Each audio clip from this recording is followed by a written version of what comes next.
Sejam todos bem-vindos ao Plano Anual de Leitura Bíblica. Aqui, Pastor Everton Ferreira, e nós vamos te ajudar a ler a Bíblia inteira através de um plano, através de um método, a Bíblia 365 Dia e Noite da SBB. Ela já tem um plano todo organizado e estaremos disponibilizando as páginas da nossa Bíblia aí para vocês. É só você vir com a gente. Você está chegando novo? Sejam muito bem-vindos. As leituras que já passaram, você vai atualizando aos poucos. Nós temos uma playlist aqui no nosso canal, Leitura Anual Bíblica. Entra na mesma, você pode assistir uma atual, uma antiga, duas antigas, uma atual. Um dia que tu tiver um pouco mais de tempo, maratone, as que já passaram. E aí a gente vai avançando de passo em passo, de fé em fé. Pessoal, se você não é inscrito no canal, se inscreva no canal. Dá um like também e compartilhe para os seus contatos e grupos. Vamos à leitura de hoje. Dia 265, nós vamos ler 2 Crônicas, capítulo 35, Cântico, capítulo 8, a partir do verso 5, e Filipenses, capítulo 1, um novo livro. 2 Crônicas 35, a celebração da Páscoa. Josias celebrou a Páscoa ao Senhor em Jerusalém, e eles mataram os cordeiros da Páscoa no 14º dia do primeiro mês. Josias estabeleceu os sacerdotes nos seus cargos e os animou a servirem na casa do Senhor. Disse aos levitas que ensinavam a todo o Israel e estavam consagrados ao Senhor: ponham a arca sagrada no templo que Salomão, filho de Davi, rei de Israel, construiu. Vocês não precisam mais carregá-la nos ombros. Agora sirvam ao Senhor, o Deus de vocês, e ao seu povo de Israel. Preparem-se segundo as suas famílias, segundo os turnos de vocês, segundo a prescrição de Davi, rei de Israel, e a de Salomão, seu filho. Ministrem no santuário segundo os grupos das famílias de seus irmãos, os filhos do povo, e que haja para cada grupo uma parte das famílias dos levitas. Matem os cordeiros da Páscoa, santifiquem-se e façam preparativos para que os seus irmãos comemorem a Páscoa segundo a palavra do Senhor, dada por meio de Moisés. Josias deu ao povo, para todos os que ali estavam, 30.000 cordeiros e cabritos do rebanho, todos para os sacrifícios da Páscoa, além de 3.000 bois. Tudo isto foi tirado dos bens do rei. Também os seus príncipes fizeram ofertas voluntárias ao povo, aos sacerdotes e aos levitas.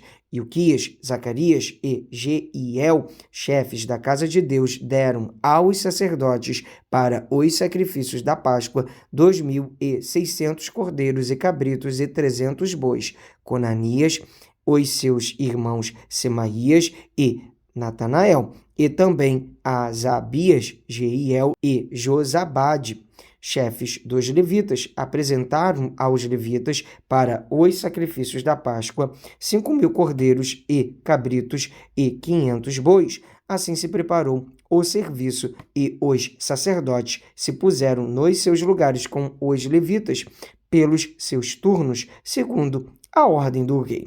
Então mataram os cordeiros da Páscoa, e os sacerdotes aspergiram o sangue recebido das mãos dos levitas que tiravam a pele dos animais. Puseram de parte o que era para os holocaustos e o deram ao povo segundo os grupos das famílias, para que estes o oferecessem ao Senhor, como está escrito no livro de Moisés, e assim fizeram com os bois. Assaram o cordeiro da Páscoa no fogo, segundo o rito, cozinharam as ofertas sagradas em panelas, em caldeirões e em frigideiras, e as repartiram entre todo o povo. Depois os levitas prepararam o que era deles e dos sacerdotes, porque os sacerdotes, filhos de Arão, se ocuparam até a noite com o sacrifício dos holocaustos e da gordura. Foi por isso que os levitas prepararam o que era deles e dos sacerdotes, filhos de Arão. Os cantores, filhos de Asaf, estavam nos seus lugares, segundo o mandado de Davi, de Asaf, de Emã e de Jedutum, vidente do rei. Também os porteiros estavam junto aos portões, não necessitaram abandonar o seu serviço, porque os seus irmãos, os levitas, preparavam o necessário para eles. Assim se estabeleceu todo o serviço do Senhor naquele dia para celebrar a Páscoa e oferecer holocaustos sobre o altar do Senhor, segundo o mandado do rei Josias, os filhos de Israel que estavam presentes celebraram a Páscoa naquele tempo e a festa dos pães sem fermento durante 7 dias. Nunca se celebrou uma Páscoa como esta em Israel, desde os dias do profeta Samuel. E nenhum dos reis de Israel celebrou uma Páscoa como esta que Josias celebrou com os sacerdotes e levitas e com todo o Judá e Israel que estavam ali e com os moradores de Jerusalém. Foi no 18º ano do reinado de Josias que foi celebrada esta Páscoa. A morte de Josias. Depois de tudo isto, quando Josias já tinha restaurado o templo, o rei Neco do Egito subiu para guerrear em Carquemis, junto ao rio Eufrates, e Josias saiu para lutar contra ele. Então Neco mandou mensageiros a ele dizendo: "O que você tem contra mim, rei de Judá? Não venho contra você desta vez, mas contra o reino com o qual estou em guerra, e Deus disse que me apressasse. Pare de se opor a Deus que está comigo, para que ele não o destrua." Mas Josias não voltou atrás. Pelo contrário, se disfarçou para lutar contra ele. Não deu ouvidos às palavras que Neco lhe havia falado da parte de Deus e foi lutar no vale de Megido. Os flecheiros atiraram contra o rei Josias. Então o rei disse aos seus servos: "Tirem-me daqui, porque estou gravemente ferido." Seus servos o tiraram do carro de guerra, levaram-no para o segundo carro que ele tinha e o transportaram para Jerusalém. Ele morreu e foi sepultado nos túmulos de seus pais.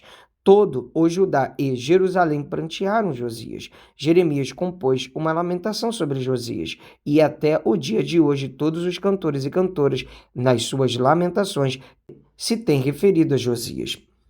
Isto se tornou um costume em Israel, e essas lamentações estão escritas no livro das Lamentações. Quanto aos demais atos de Josias e às suas obras de misericórdia, segundo está escrito na lei do Senhor, e aos seus atos, tanto os primeiros como os últimos, está tudo escrito no livro da história dos reis de Israel e de Judá. Vamos ler agora o livro de Cântico, capítulo 8, a partir do verso 5. Sexto cântico. Coro. Quem é esta que vem subindo do deserto, apoiada em seu amado? Esposa, debaixo da macieira, eu o despertei.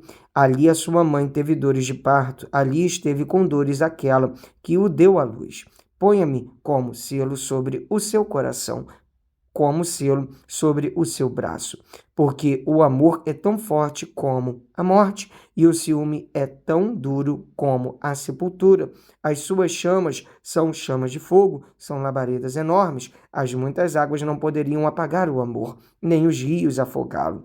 Ainda que alguém oferecesse todos os bens da sua casa para comprar o amor, receberia em troca apenas desprezo. Os irmãos. Temos uma irmãzinha que ainda não tem seios. Que faremos por esta nossa irmã, no dia em que for pedida em casamento? Se ela fosse uma mulher, edificaríamos sobre ela uma torre de prata. Se ela fosse uma porta, nós a reforçaríamos com tábuas de cedro. Esposa, eu sou uma muralha, e os meus seios como as suas torres. Por isso, sou para ele como aquela que encontra paz. Coro. Salomão teve uma vinha em Baal-Hamon. Ele a entregou a uns lavradores, e cada um lhe trazia pelo seu fruto 1000 moedas de prata. Esposa, a minha vinha que me pertence, dessa cuido eu. Você, Salomão, terá as suas 1000 moedas, e os que guardam o fruto dela, as suas 200. Esposo, você que habita nos jardins, os meus companheiros querem ouvir a sua voz. Eu também quero ouvi-la. Esposa, venha depressa, meu amado, correndo como um gamo ou um filho da gazela sobre os montes perfumados. Vamos ler agora o livro de Filipenses, capítulo 1. Prefácio e saudação. Paulo e Timóteo, servos de Cristo Jesus, a todos os santos em Cristo Jesus, inclusive bispos e diáconos que vivem em Filipos. Que a graça e a paz de Deus, nosso Pai, e do nosso Senhor Jesus Cristo estejam com vocês. Oração de Paulo pelos filipenses. Dou graças ao meu Deus por tudo o que lembro de vocês, fazendo sempre com alegria súplicas por todos vocês, em todas as minhas orações. Dou graças pela maneira como vocês têm participado na proclamação do Evangelho, desde o primeiro dia até agora. Estou certo de que aquele que começou boa obra em vocês há de completá-la até o dia de Cristo Jesus. Aliás, é justo que eu assim pense de todos vocês, porque os trago no coração, seja nas minhas algemas, seja na defesa e confirmação do Evangelho, pois todos vocês são participantes da graça comigo, pois Deus é testemunha da saudade que tenho de todos vocês no profundo afeto de Cristo Jesus. E também faço esta oração, que o amor de vocês aumente mais e mais em conhecimento e toda a percepção, para que vocês aprovem as coisas excelentes e sejam sinceros e inculpáveis para o dia de Cristo, cheios do fruto de justiça que vem por meio de Jesus Cristo, para a glória e louvor de Deus. Graças a Deus, mais um dia de leitura bíblica concluída. Até aqui nos ajudou o Senhor. Vamos avançando de passo em passo, de fé em fé. Sempre falo isso, né? Porque é real. De passo em passo, de fé em fé. Te espero aqui amanhã. Um abraço. Pra cima!